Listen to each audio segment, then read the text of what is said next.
What's up, Wandertalers? It's just Jane here. I'm greeting you from a very sunny South Africa. Sunny indeed, but it is winter here at the moment. A whole 18 degrees Celsius here for us, so rather chilly. As some of you might know, if you know a little bit about South Africa, that we're known for our really warm, sunny, hot, sunny days. So yeah, we've got the warm and sunny part down, but not the warm part, but rather the sunny part. So really looking forward to summer, which is soon approaching. We'll have summer here around about beginning of October. So lots to look forward to on that front. I wanted to take the opportunity, since it was given to me so generously by Jen at Wandertale, to tell you guys a little bit more about my journey, my travel journey, where I'm at the moment, what I'm doing and what I've got planned, how I got into traveling, and what's in store for the future. There's a lot going on for me at the moment, and I hope that somehow you guys can take a little bit of inspiration or learning from that which I'm about to share with you. So yeah, let's not waste any more time. Basically, growing up, my first overseas trip was with my dad. Actually, he took me as a little girl, all of 12 years old, to Egypt and the UK. Most of my family, or actually all of my family, are born in UK except for me. I was lucky enough to be born in South Africa, so I do have a British passport, so I'm not quite sure if that classifies me as a hardcore British citizen, but for now, yeah, let's just say I'm a born and bred South African and proudly South African too. So yeah, I think it was at the age of 12 I experienced my first overseas trip. Egypt was amazing. I just remember it being really busy and the people were crazy. I mean, they saw this little blonde girl and the Arabs just went absolutely nuts. That's pretty much all I can remember from Egypt. I just remember my dad stressing over me the whole time, saying, we can't eat funny stuff, we can only eat at the hotel. So it was quite comical if I think back. Visiting the pyramids and actually going into the pyramids and into Pharaoh's tomb and stuff was quite an experience. I do remember that. Looking back on some photos, it was a pretty cool time. So after that, we went on to the UK to go see the rest of the UK family. I spent a month in the UK with my dad, and it was amazing weather, to say the least. In the whole month, I think we had maybe 1 or 2 days of rain and overcast. I'm sure that's pretty much unheard of, but I promise you it happened. I fell in love with the UK then and there, and I actually haven't been back since, but I do plan on visiting very soon again. I feel very close to the country. I do feel like it's my second home, although I haven't been back. I really do hope to visit there soon. After that, I didn't really do much traveling. I kind of navigated through life and grew up and went through school. Didn't really have an opportunity to travel all through school. It was only after I left school that I really started exploring our neighboring countries to South Africa. So I made a couple of trips up to Mozambique, which was quite an experience. I'm not sure how much you guys know about Africa, but there are quite a few parts of Mozambique that are very rural, dilapidated, poorer sides of the country. It was great to experience both. There's literally nothing. There aren't any tarred roads. It's all sand. The locals are struggling. You can see, but it was quite an experience. And at such a young age, just having left school, it was an eye opener and kind of made you grateful for what you have achieved, what you've done, what you've got, the way you've been brought up. So I think that was a great experience, and I urge if anybody that is following or going to be listening to this and you're of that age, just coming out of school, take a trip, go to a place where you would never think you would see yourself. Go to a place where you find the people are less fortunate than you are. It really is an eye-opener. It kind of brings you down to earth and, makes you appreciate kind of what you have. So I did Mozambique a few times, drove through Swaziland, Zimbabwe, had quite a few interesting experiences in Zimbabwe, trying to take photos and having the police shout at you from goodness all over, saying to you that they're going to steal your camera and take your stuff and you need to delete the photos.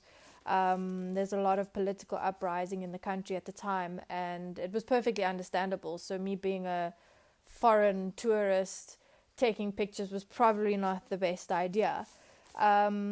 Anyway, so fast forward a few years, I really got into my traveling round about, I would say the age of actually my mid youth adult years, round about the age of 25, 26.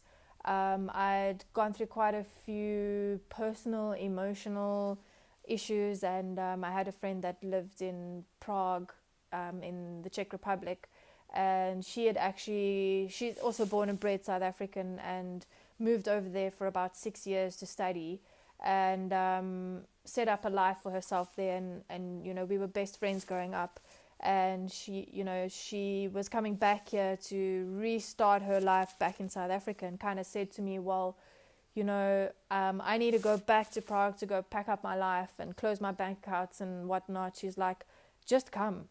And that's when it all started. That's when the travel bug bit, when I decided, you know what, I'm going to the most amazing places.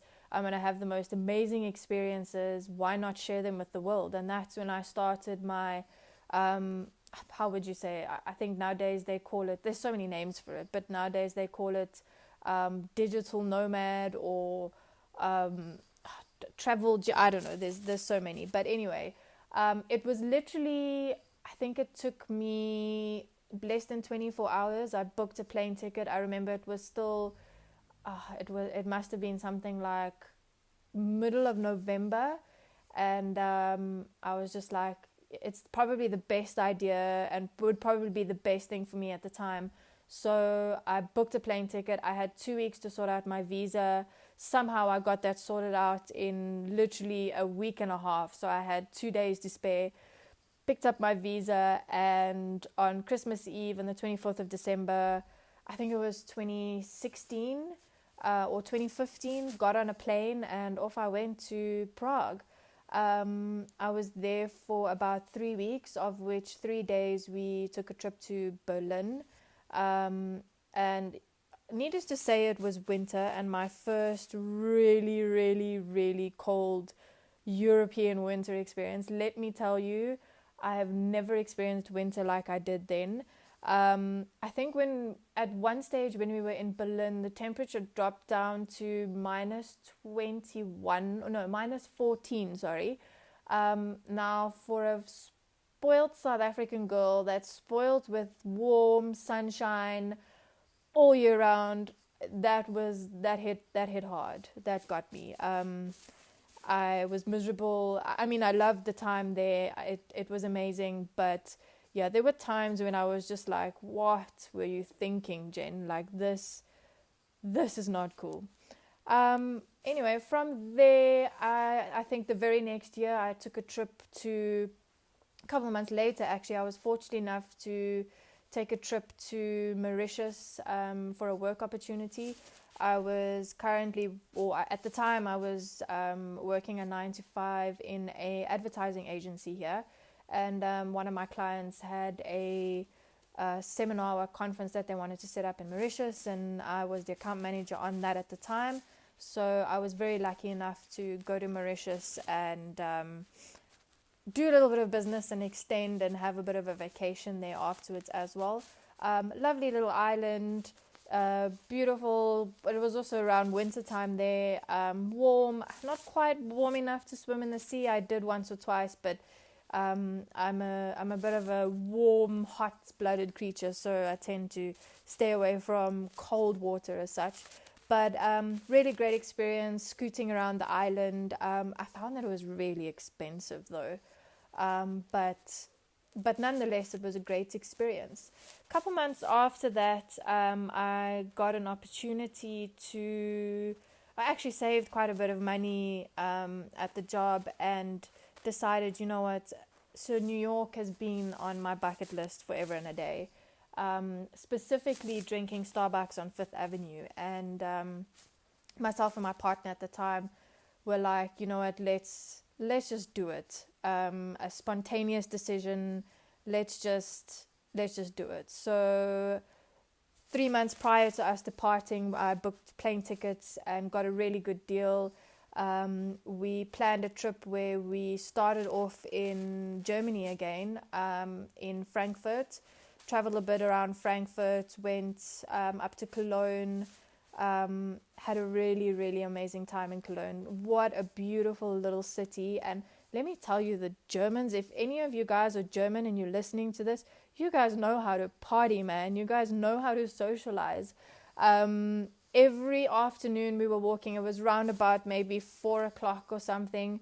All the guys are just on the banks of the river. I think it was the River Rhine, drinking beers, listening to music. So festive. It was quite an experience. Not something you would see here in South Africa. I think us South Africans tend to be a little conservative, and we shut ourselves in and kind of like keep to our own. And unless you're in Cape Town, of course, that's a different story. Anyway, I digress. So we spent a week in Germany, traveling Frankfurt, Cologne. Amazing experience as well. The weather was warm. It was great. It was summertime. And from there, we got on a plane and landed in New York on, I think it was the 2nd of July. So I had planned the trip that we would be in New York on the 4th of July. Best idea ever. If you're ever wanting to travel and have a real American experience, make sure you're in America on the 4th of July. Coming up, by the way. So keep a lookout for all the 4th of July posts on Instagram. Get some ideas. Have that experience. It's a must. I promise you, having had the experience myself, it was amazing. Anyway, so spent another 2.5 weeks in New York after that. Wow. I mean, I just have to say, New York is mental. When they say it's the city that never sleeps, they were not lying. At one stage, we were going on a walkabout, and you kind of split your day up in two, because the in summer the days are so long. I think it only gets dark there around, oh god. So you go out for the whole day, come back at about 6 o'clock in the evening, have an afternoon nap, and then go out again and explore. I think we were walking around 20 to 30 kilometers a day easily. I'm not by nature a very large person. I'm quite small and athletic, and I lost 5 kilograms just walking around New York for 2.5 weeks. It was insane, but totally worth it. So anyway, the one night we go out, and we were going on a walkabout, and we took the subway back to Times Square, which is where our hotel was. And we get on the subway. It was probably something to 12 o'clock in the evening, or I think it was actually just past. It was like 1:45 in the morning or something. And my gosh, that subway, or the train rather, was packed. Like, there was no place to sit. There was barely place to stand. You were packed in there like a tin of sardines. And I just looked around, and I said to my partner, I was like, what? Where are these people going? And it was then that I noticed that they were all dressed. Most of them were dressed in suits, and it looked like, they were going to some form of business meeting or coming home. And then I realized, thinking back to, the series Suits, and, you see a lot of movies, and the guys are sleeping in their offices and coming back to home to shower and go back again. It literally is like that. We figured that these guys were literally coming home from a full day's work at 1 a.m. or something. It's crazy. Anyway, we got off the subway and we had to walk 1 or 2 blocks to get to the hotel. And we walked past H&M and Times Square. And at that stage, it was probably about 1:30, 1:45 in the morning. H&M was blasting their music. There were people inside there shopping. It was like it could have been lunchtime on a Saturday afternoon.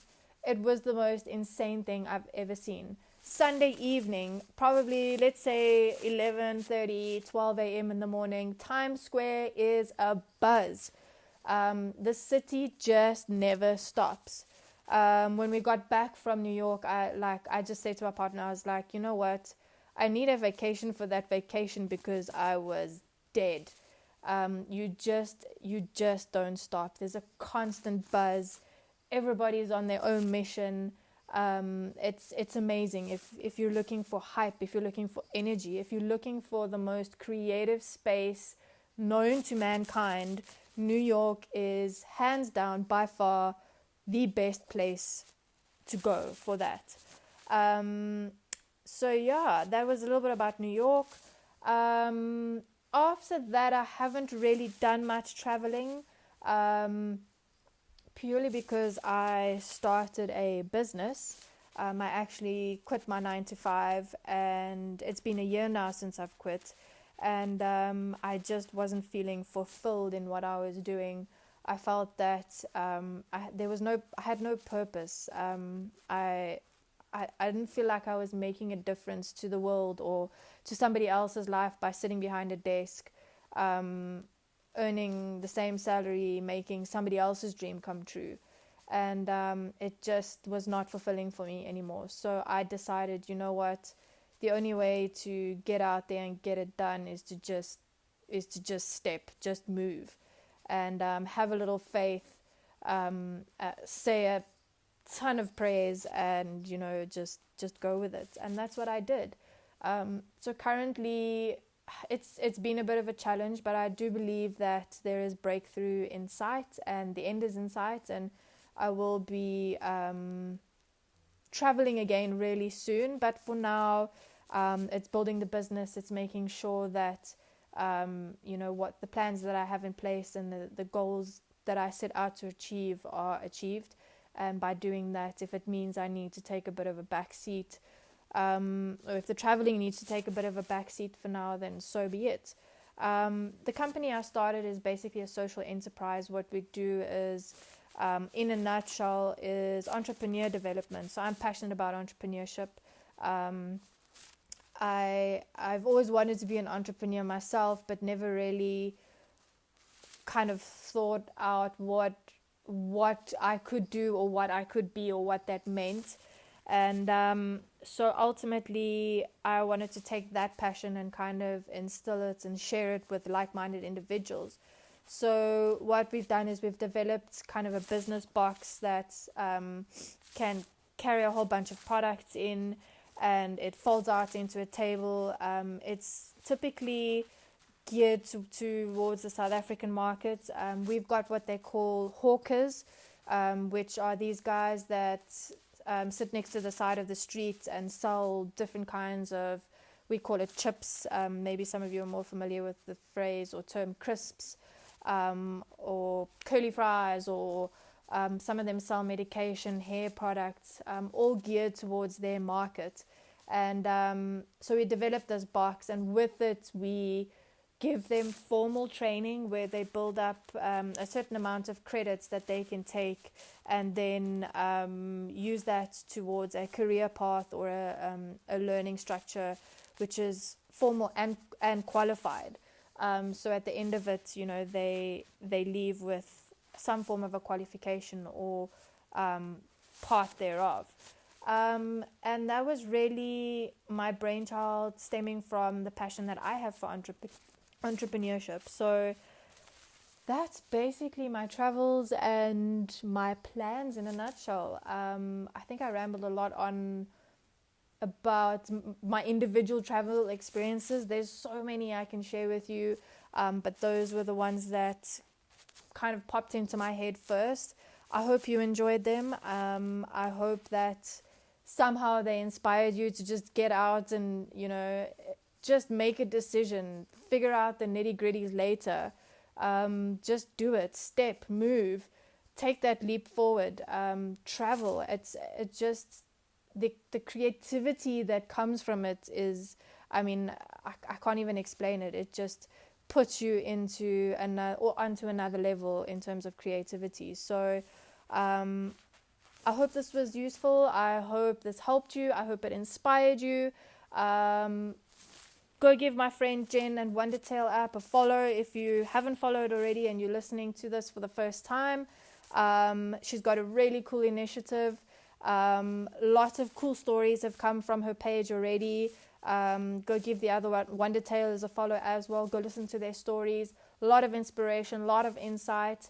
And hopefully see you on my page as well. It's Just Jen's. Keep cool, guys. Enjoy and peace.